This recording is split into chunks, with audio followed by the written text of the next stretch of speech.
Welcome to the search for UAPs. This is going to be a logical deduction game. It's going to be the follow-up to Search for Planet X and also the Search for Lost Species. Now, this is going to be from US designer Ted Alspach from Bezier Games fame, who also curated quite a famous deduction game called Ultimate Werewolf. So let's go identify the unidentified. Over the past 100 years, there have been many sightings of unidentified flying objects. While this has often been credited to the sci-fi craze of the middle of the 20th century, recent sightings by respected members of the military and captured video show that there's something out there that we can't quite identify. The search is on to discover and fully document this phenomenon so that we may finally understand more about these UAPs. In UAPs, you play as astronomy enthusiasts. You've got your telescope packed, your camera packed, you've got access to satellite data, and you're going out trying to find these UAPs on the edge of space. Except there's one small issue. I kind of just don't buy for a second you've got a telescope that good, a camera that good, and on top of that you've got access to communication and spy satellite? Lucky you, what an enthusiast. You'll have a crack tonight with the camera. Is that it? Nailed it.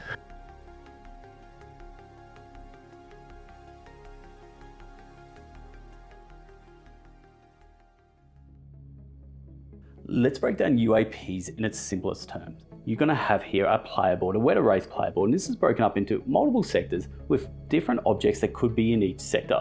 It's your job to deduce which particular object is in each sector and obviously cross out the ones that it's not. From here, we're going to have a digital app. This digital app is going to help make sure that the game board is varied each time. Also, the amount of objects is also going to be different in each game. From here, we have the main game board. We're going to be moving our worker around based on time. We're going to be spending time to do actions. There'll be 6 actions in the game, and we'll go over them very shortly. Next up, we're going to have the outer orbit, the inner orbit, and this will also rotate around. Then we're going to have the quadrant modifiers as set up on the digital app. And then we also have our worker here in this quadrants on Earth. Now, the reason this matters is because certain actions we can only do dependent on where our worker is and what quadrant that worker is in. Next up, we're going to have another wet erase board where we can write down notes. We're going to have those declassified UAP reports. We're going to have a pen, and we're also going to get a whole bunch of photos. And this is going to be one of our actions, taking photos now. You can only take photos in the quadrant you're in, but once you're 100% certain what's in that sector, then you can put a photo down and then eventually you're going to be able to verify those photos, flip them over, then everyone around the table will know that now is a spy satellite. So that's how you're going to get one course of points. The other way to get points is obviously to find the UAP. Okay, so now we know what everything is, let's go through the 6 actions. And the first one we've already talked about is taking photos, so that's already done. The next one, which is going to be your main action, is going to be surveying. You can survey a quadrant, you can survey a stack, you can survey an orbit, or you can survey just a particular sector. Now, the more specific that you survey, the more time it's going to cost you on the time track. Next up, we can target. Now, targeting is different to surveying. Targeting is going to cost us more time, but the digital app will tell us exactly what is in that sector.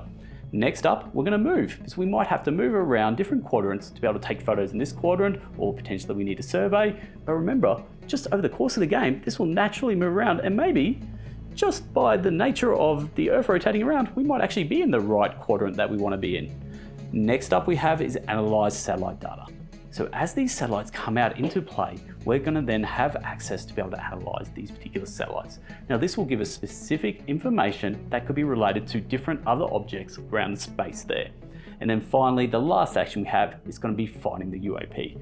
Once we're 100% sure we know where that UAP is, let's say it's on number 8 here, I'm going to put it into the digital app. It's going to cost us 5 time, and then the digital app will tell us if I'm correct or not. Now, for my initial thoughts, well, let's step back in time. Let's go to the very first game. I got a friend to come over who had played Planet X before, and I got him to teach me this game. Now, I had this game sitting here for a few weeks in shrink. I was a bit almost scared to get it open. I'm really glad I had someone to teach me this game. There is so many nuanced rules. Now, even though this screen is brilliant, it has every bit of information you need, I felt like an absolute numpty, like I'd never played a game in my life, like a deer in headlights. For the first half of the game, the amount of silly rookie mistakes I was making was crazy. it's one of those things where, because of every object has different rules, then you're getting thrown to declassified rules, then you've got analysis of satellites, so much information gets thrown your way, and you're just making little tiny mistakes. So a good example would be when you found a navigation satellite, I forgot that there's another navigation satellite on the direct opposite sector. Cool, that would have saved me a lot of time while I'm still, mucking around trying to figure out what's there. The information was already there, I just had to figure it out. Deduction. Well, the information says it's not even deduction, the information's there. So yeah, I felt like an absolute numpty. I still enjoyed my experience, really enjoyed it, but again, I didn't feel 100% comfortable with the rules. Let's fast forward to the second game, and all of a sudden now I'm teaching my partner how to play it. It's her first game, my second game. And everything that I was feeling on that first game, she is now feeling now. You could see that almost that frustration, that anger building up when you realize such silly mistakes. The information's there, but you just can't put it all together in that first game. It's a very hard thing to comprehend when I play so many games, yet you just know that for whatever reason, you just can't absorb those rules. So that second game, I felt really comfortable. I was getting it, things were going great, but you could see the frustration on my partner's side. Now then, fast forward to the third game, and I really wanted to just check solo out. Now solo's using a digital app, you're moving stuff around, but for the most part, the solo experience was just fine. It felt like multiplayer, it felt good. So yeah, the biggest takeaway I'm gonna get from all of these three experiences is the best way to play this game is to play it at the same skill level. Now, I think if we were both playing for the first time, sure, we would laugh at all those mistakes. If we're playing the second time, third time together, we're moving along at the same level, and all of a sudden now that knowledge, that ingrained knowledge is starting to get in that brain. So that's pretty much the biggest takeaway there. Now, I didn't get to play this at 3 or 4 players, so I have no idea how it is, but all I can do is give you my initial thoughts on playing it. Now let's start with everything that is incredible about this game. Look, the mechanics feel so fresh. Now look, if you got Planet X or Lost Species, potentially they don't feel as fresh, but considering I don't have nothing like this in my collection, this felt brilliant. This logic deduction was crunching. It was something I really enjoyed, that puzzle. I really enjoyed thinking it through. And like I said, it took me a while to get into it. It took me a good game. Second game felt really confident. Third game felt even better.